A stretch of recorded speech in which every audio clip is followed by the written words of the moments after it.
Olá pessoal, estamos de volta com mais um vídeo. Desde já muito obrigado por sua presença do outro lado. Eu tenho um texto aqui de uma revista Notícias de Israel que fala um pouco sobre as 10 tribos conhecidas como tribos perdidas de Israel.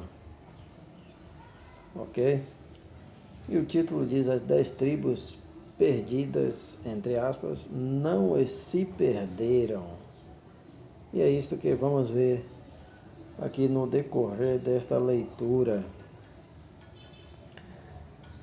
A expressão tribos perdidas de Israel cria uma certa aura de mistério que romantiza o desaparecimento dos israelitas levados cativos para a Assíria em 722 AC. Embora essa expressão não apareça em nenhum lugar na Bíblia, ou em nenhum lugar da Bíblia, ela é indispensável à falsa doutrina conhecida como israelismo britânico. O israelismo britânico, ou anglo-israelismo, surgiu há mais de 150 anos. Um inglês chamado Richard Brothers, nascido em 1757, falecido em 1824, tem a duvidosa honra de ter sido o criador desse método de interpretação bíblica. Esse método é um antissemitismo teológico que afirma que, na verdade, os anglo-saxões são o povo de Israel e, consequentemente, os verdadeiros herdeiros de todas as promessas feitas por Deus à nação judaica. O israelismo britânico se apoia em 4 postulados errôneos que examinaremos a seguir. Os 4 erros principais. Vejamos o primeiro. Não restou nenhum israelita em sua terra depois que a Síria deportou as 10 tribos do Reino do Norte, Israel. É essencial para o israelismo britânico que essa afirmação seja historicamente verdadeira.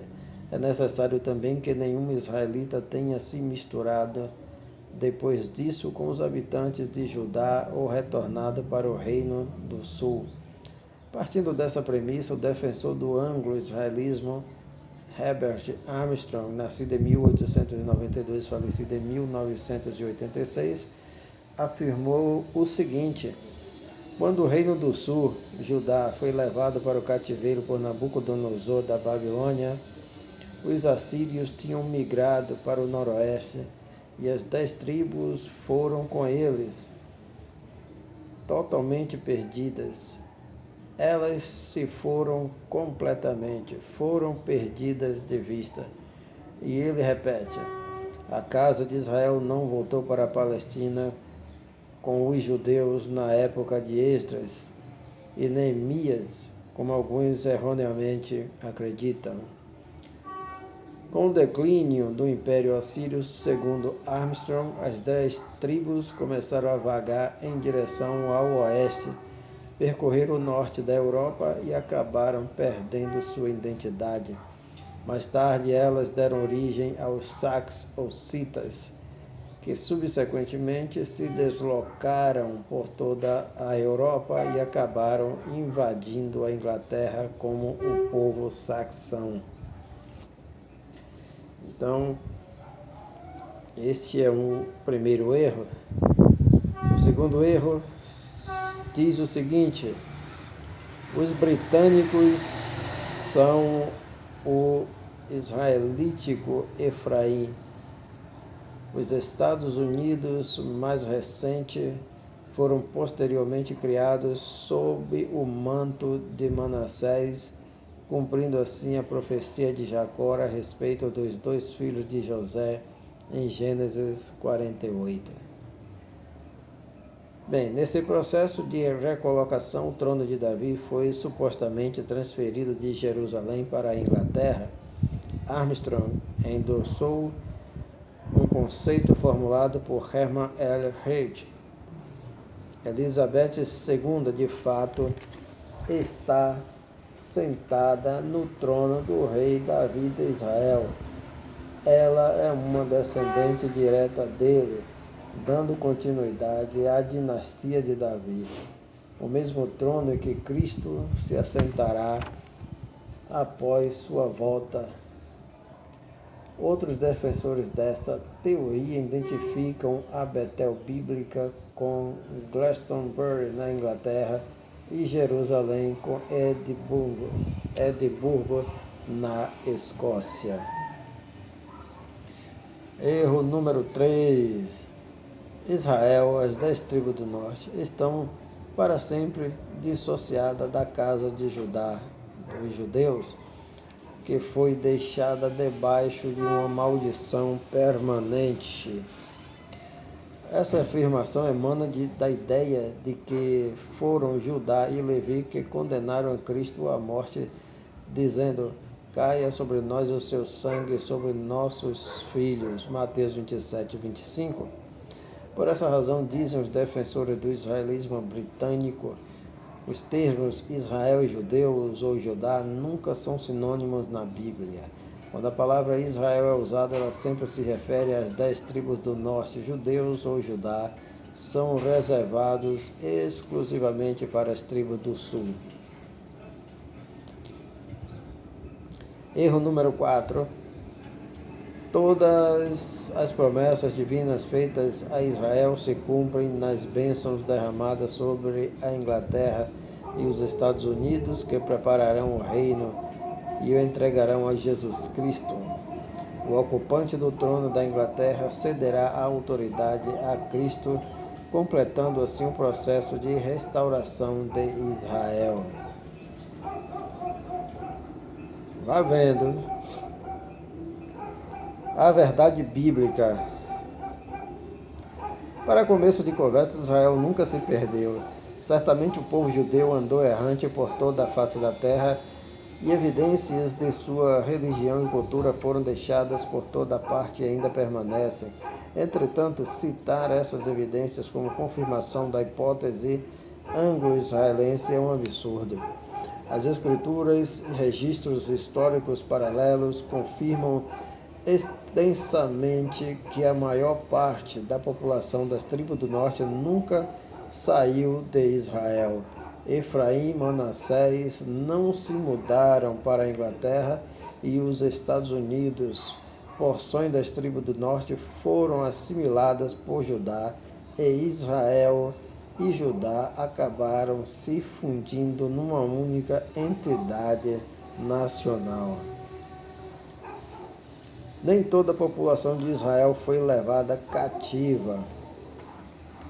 O fim de Israel e a subsequente deportação de sua população estão registrados em 2 Reis, capítulo 17. Porém, esse capítulo não traz informações específicas sobre quem foi levado pelos assírios. Alguns afirmam que a declaração pelo que o Senhor muito se indignou contra Israel e o afastou da sua presença, e nada mais ficou senão a tribo de Judá. Versículo 18. Indica que toda a nação foi removida. Entretanto, esse versículo deve ser interpretado contextualmente do mesmo modo que frases como todo Israel saiu para a peleja e todo Israel apareceu perante o Senhor. Todo o sentido não ia para todo, tem um sentido não completo. Todo o Israel não ia para a guerra, só os guerreiros. Da mesma forma, não foram todos os israelitas que apareceram diante do Senhor, só os que eram representantes do povo. Então, este é o significado da expressão da palavra todo. O mesmo acontece com a questão de todo Israel ir para o cativeiro. Outras passagens bíblicas confirmam que a deportação foi parcial e se restringiu à classe política governante e aos militares. De fato, durante o reinado de Ezequias de Judá, que subiu ao trono em 715 AC, 7 anos após Sargão II da Assíria conquistar Israel. Muitos habitantes do norte mudaram-se para Judá a convite de Ezequias, 2 Crônicas, capítulo 30. Em 622 AC, mais israelitas foram para Jerusalém para ajudar a reparar o templo. Mesmo posteriormente, Ezequias emitiu uma convocação, desde Beceba até Dan, para que viessem a celebrar a Páscoa ao Senhor, Deus de Israel, em Jerusalém, porque não a celebravam já com grande número de assistentes como prescrito. Partiram os correios com as cartas do rei e dos seus príncipes por todo Israel e Judá, segundo o mandado do rei, dizendo: Filhos de Israel, voltai-vos ao Senhor, Deus de Abraão, de Isaque e de Israel, para que ele se volte para o restante que escapou do poder dos reis da Assíria. 2 Crônicas, capítulo 30, versículos 5 e versículo 6. Em resposta a essa convocação, muitos foram para Jerusalém, inclusive, diz o texto, muitos de Efraim, de Manassés, de Issacar e de Zebulon. Não se tinham purificado e, contudo, comeram a Páscoa, 2 Crônicas 30, 18. Também toda a congregação de Judá, os sacerdotes, os levitas e toda a congregação de todos os que vieram de Israel, 2 Crônicas capítulo 30, versículo 25, participaram da festa. 80 anos depois, Josias liderou Judá durante um período de reavivamento religioso. Para a reparação do templo foram coletadas somas em dinheiro das mãos de Manassés, de Efraim e de todo o resto de Israel, como também de todo Judá e Benjamim e dos habitantes de Jerusalém. 2 Crônicas 34, 9. Àquela altura, muitos judeus justos vindos do Reino do Norte tinham se mudado para Judá para escapar da contaminação dos povos pagãos que os assírios tinham levado para o território de Israel. A prova documental adicional dessa deportação parcial vem do próprio Sargão II. Eu cerquei e conquistei Samaria e levei como presa de guerra 27.290 habitantes dela. A estimativa da população do Reino do Norte naquela época variam entre 400 a 500 mil habitantes, o que significa que apenas 5% da população foi deportada, principalmente os líderes da área em torno de Samaria. Os cativos se estabeleceram a nordeste ao redor dos rios Tigre e Eufrates. Em 612 AC, os babilônios, liderados por Nabopolassar, destruíram Nínive, capital da Síria. Assim, os exilados do norte juntaram-se a seus irmãos de Judá sob o domínio dos babilônios e, posteriormente, dos persas. Alguns deles retornaram a Jerusalém na época de Esdras e Neemias. Ciro, rei da Pérsia, dominou os territórios que pertenciam anteriormente à Síria. Ele decretou que os judeus, por todo o seu reino, que quisessem voltar para sua terra e ajudar a reedificar o templo de Jerusalém, estavam livres para ir. Na festa de dedicação que se seguiu à volta dos exilados, a Escritura registra: os filhos de Israel, os sacerdotes, os levitas e o restante dos exilados celebraram com regozijo a dedicação desta casa de Deus. Para a dedicação desta casa de Deus, ofereceram 100 novilhos, 200 carneiros, 400 cordeiros e 12 cabritos, para oferta pelo pecado de todo Israel, segundo o número das tribos de Israel. Esdras, capítulo 6, versículos 16 e 17. O Novo Testamento também registra que no primeiro século da era cristã os indivíduos ainda mantinham sua identidade tribal, alguns dos quais eram membros das chamadas tribos perdidas. Por exemplo, Ana, que segurou o bebê Jesus no templo, era da tribo de Aser.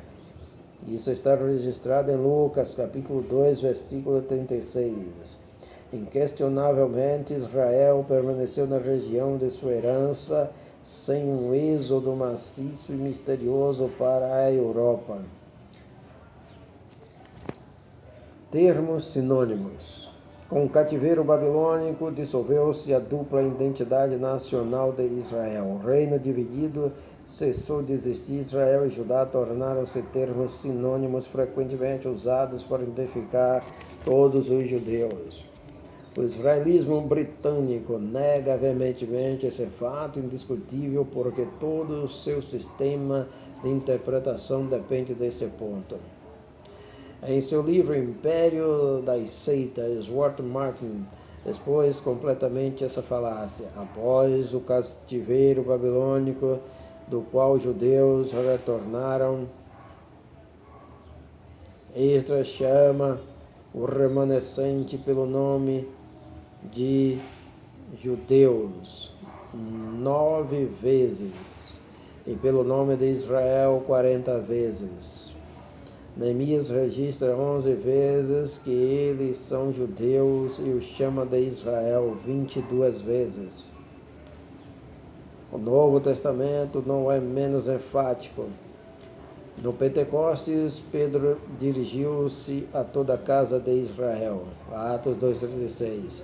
Só nesse capítulo são usados indistintamente os termos judeus, versículo 5, varões judeus, versículo 14, e outra versão, homem da Judéia, versículo 14, varões israelitas, versículo 22, seguindo das referências a toda a casa de Israel.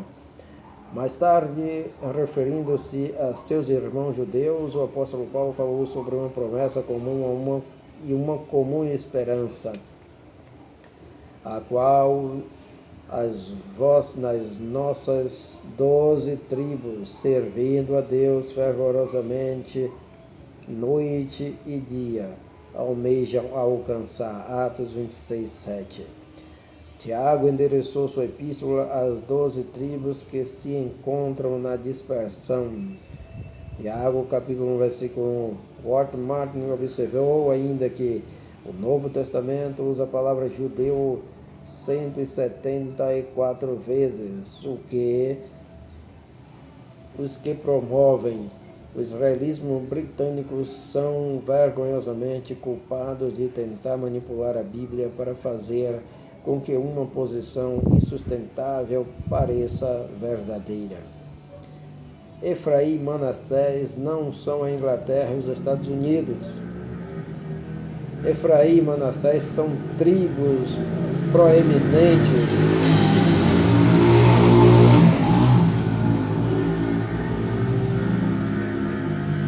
Efraim e Manassés são tribos proeminentes na Escritura.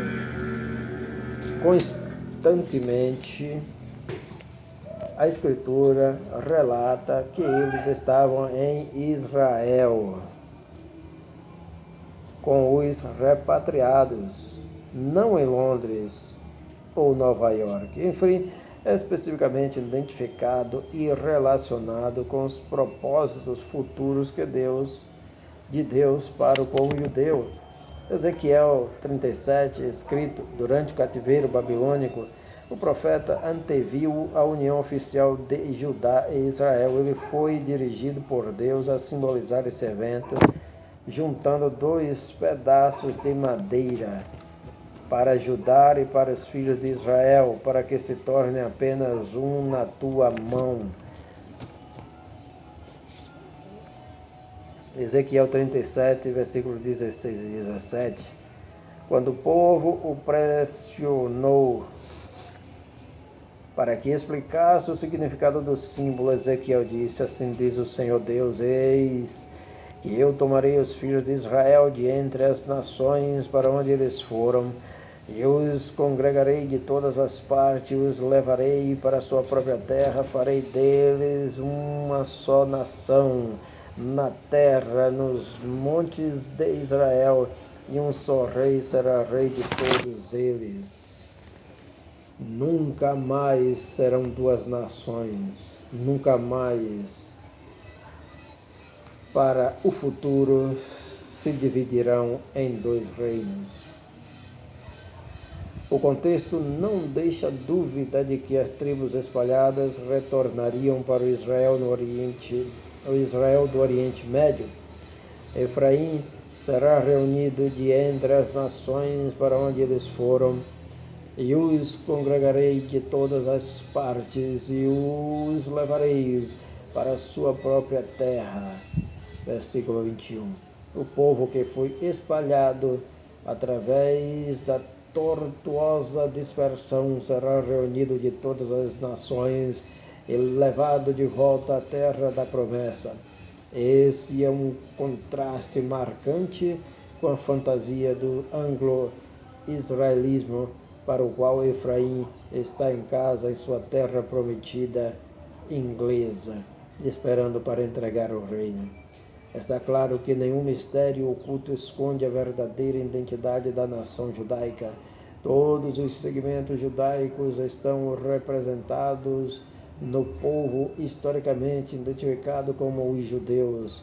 O israelismo britânico não passa de mais uma arma do arsenal satânico que entrou em cena para causar confusão e desviar a atenção, promovendo o antissemitismo entre outra geração de cristãos professos. Israel, my glory.